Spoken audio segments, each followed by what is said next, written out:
আমি নতুন সরকার 7 নং শেখেরকল ইউনিয়ন পরিষদ, বর্তমান শেখেরকল ইউনিয়ন পরিষদের চেয়ারম্যান।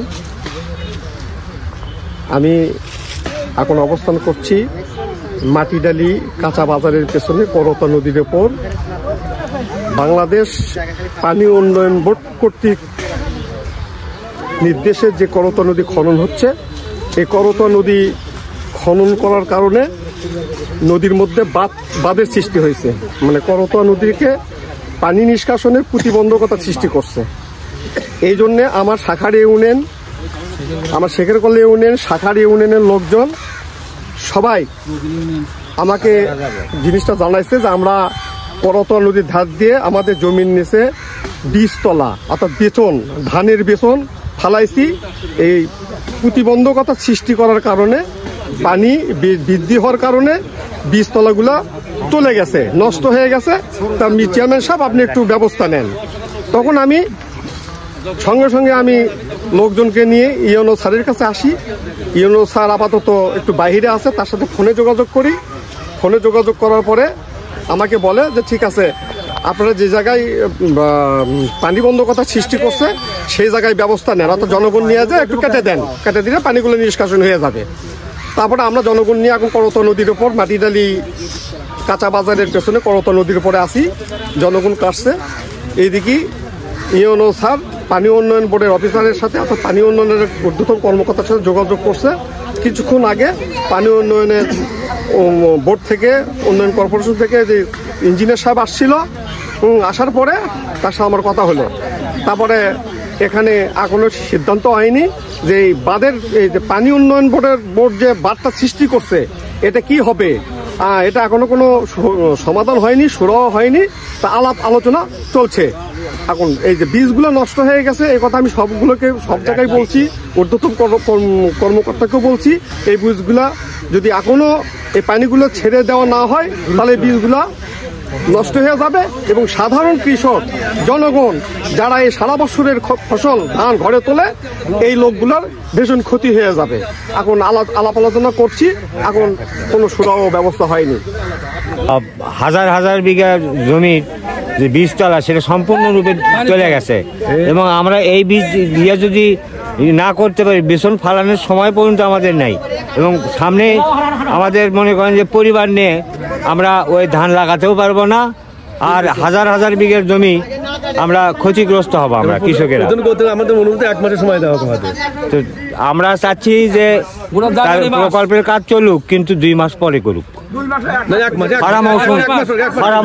আমার ধান ডুবে যাচ্ছে। আপনার নাম কি? আমার নাম নজরুল ইসলাম। কতদিন সময় চাচ্ছেন? মাঘ মাস সময় চাচ্ছি আমরা। আমি ফাগুন মাসে করি, আপনারা মাঘ মাস উঠে দিবি, সবারই উঠে দিবি। আমি মোহাম্মদ মাহফুজার রহমান, বালাগড়ি, আমার গ্রাম 8 নম্বর ওয়ার্ড, শেখেরকল ইউনিয়ন।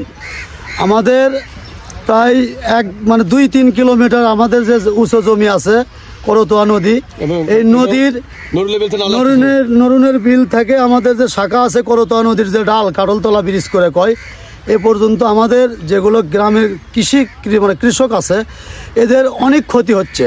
এনারা এই আপনার এলজিডির থেকে আপনার পানি উন্নয়ন বোর্ড থেকে যা করতোয়া নদীর খনন করতেছে, এই খনন করার কারণে এনারা আমাদের অজান্তে, পাবলিকক না বলে, হাতে অন্ধকারে এনারা ভেকু দিয়ে বা স্কুবার দিয়ে এরা করতোয়া নদী, রানিং নদী, সচল নদী এরা বন্ধ করে ফেলাইছে। বন্ধ করে দেওয়ার কারণে আমাদের এলাকার যারা কৃষক আছে এদের বীজতলা আছে, শাকেরগোলা, শাকারিয়া, ঠাঙ্গামারা, মহিষবাতান, বালাকইগাড়ি প্লাস মাটিডালি বা আপনার গোকুল মহস্থান, আমাদের করতোয়া নদী যে পর্যন্ত গেছে আর কি আমাদের এলাকায়। নদীর ধারে যেগুলো বীজতলা বিছন আছে, আমরা আলু তোলার পরে আমরা বীজ রোপণ করব, সেগুলো আমাদের আপনার পানি উন্নয়ন বোর্ড থেকে এনারা কি করছে জানি না, ইঞ্জিনিয়ার সাহেবরা হাতে অন্ধকারে এনারা ডিসিশন নিয়ে করতোয়া নদী 3-4 জায়গা বাঁধের মতন বেঁধে ফেলেছে ভেকু দিয়ে।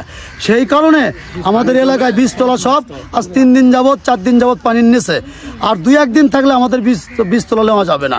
এই কারণে আমরা এলাকার লোকজন কালকে পরশুদিন থেকে সমাবেশ করছে, আসবে, এসে করবে। আমরা গত নাইটে মোটর সাইকেল ধরে কোথায় আল দিছে বা কোথায় বাঁধ দিছে এগুলো আমরা তদন্ত করে বের করছি। কোথায় বাঁধ দিছে? এগুলো মাটিডালি ব্রিজের পর থেকে এই আপনার হচ্ছে এইদিকে আপনার বিসিক দিকে যাইতে 3-4 টাকা তারা হাতে অন্ধকারে এভাবে মানুষ এ ব্যাপারে কোথাও আপনার অভিযোগ দিয়েছে? অভিযোগ আমরা দেইনি, আমরা নিজে তদন্ত করে দেখছি কারা বেঁধেছে। এখন যখন আমরা টিওনো অফিসে গেছিলাম, টিওনো অফিসে উপজেলার যে কথা বলছি, বলার পরে এখন অর্ডার দিছে ভাঙ্গে দেন, টিওনো স্যার অর্ডার দিছে ভাঙ্গে দেন। তারপরে ওই যারা বেঁধেছে, যারা ইঞ্জিনিয়ার সাহেবরা ওনারা আসছে কথা বলতেছে, তো ওনারা তো আর জনগণের ঊর্ধ্ব না, জনগণ সবার ঊর্ধ্বে, জনগণের জন্য সরকারও ভাগে যায়। তো বিষয়টা হচ্ছে কি, আমরা যদি না বাঁচি, ওদের পাশে থাকাতে আমার বিষয় না, জনগণ বাঁচতে হবে, জনগণ বাঁচলে দেশ বাঁচবে। এখন আমরা অটোমেটিক কেটে দিচ্ছে, আরো যা ওদের কোনো কথা আমরা মানবো না, শুনবো না। আরো সামনের দিকে যেগুলো বাঁধ এবং আল আছে আমরা ভেঙে দিব। ওনারা যদি নিজে ইচ্ছুকতা এত অন্ধকারে যদি আবার বাঁধার চেষ্টা করে, তাহলে ওদেরকে কিন্তু আমরা প্রতিরোধ করবো, জনগণ আইনের ব্যবস্থা